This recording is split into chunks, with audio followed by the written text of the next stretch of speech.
Now, our economy is ripping along. It grew by 3% in the last quarter. That was after 3% growth in the previous quarter. So we're really bouncing back from this pandemic recession so strongly. At the same time, the vaccine is being rolled out. As you know, within weeks, all the vulnerable in this country, that's all the sick and all the elderly, will have been vaccinated. Yet what are we doing to this country? There's so much fear and loathing around the country. We've got people talking up the fear, and we've got politicians hanging on to extra powers.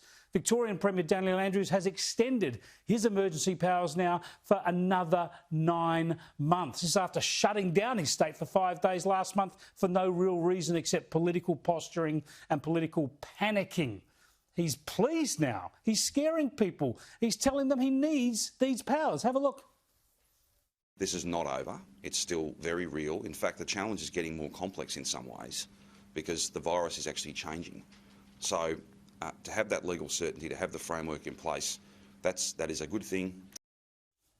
Well, I've got to keep all my powers because the virus is changing. You know, and over in Western Australia, Mark McGowan is saying he might want to keep all these border controls after there's no pandemic.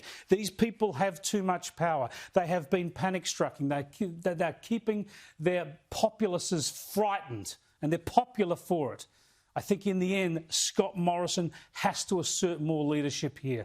He has to assert national control because our premiers are completely mismanaging this, and they are becoming addicted to their pandemic power. Let's catch up on some of the ramifications of all this now by crossing down to Melbourne and catching up with Sophie Elsworth, who's the National Personal Finance Writer for News Corp papers.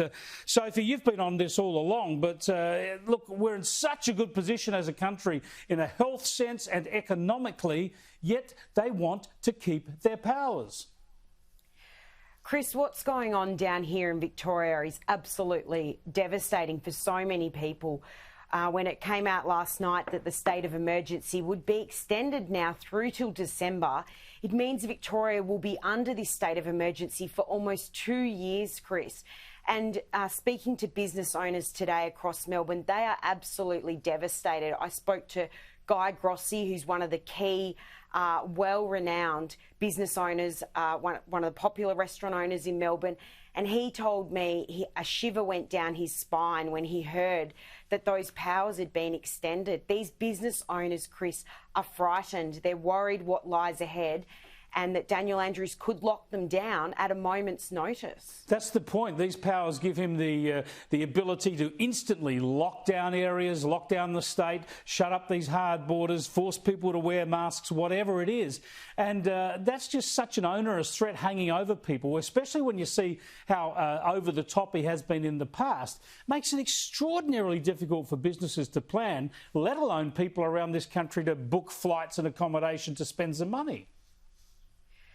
Look, Chris, it's basically sending a message to the rest of the country that Victoria is closed for business. Why would you invest down here? Business owners can't grow their businesses because they don't know what lies ahead. They're terrified they'll be locked up. They saw what happened across the Valentine's Day weekend.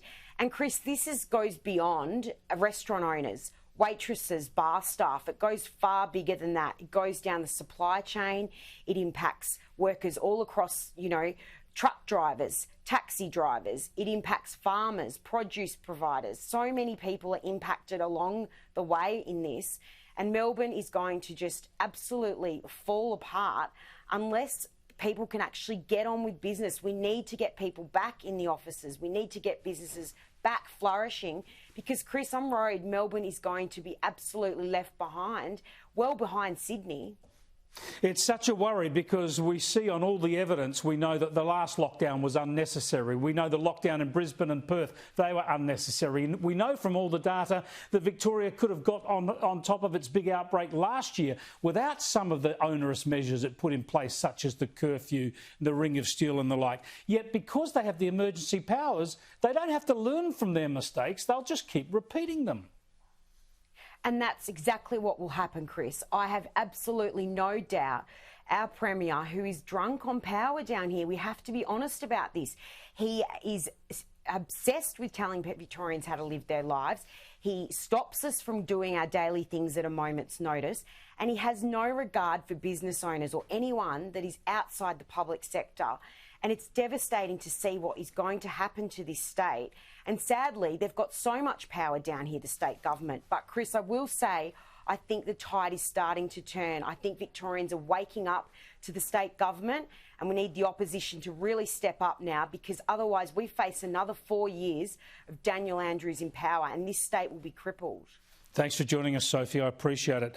And well said about the opposition. I think the opposition in Victoria and other oppositions around the country, including the Labor opposition in South Australia, have not contested this stuff enough. They've been too scared to challenge the governments and their overreach on this stuff.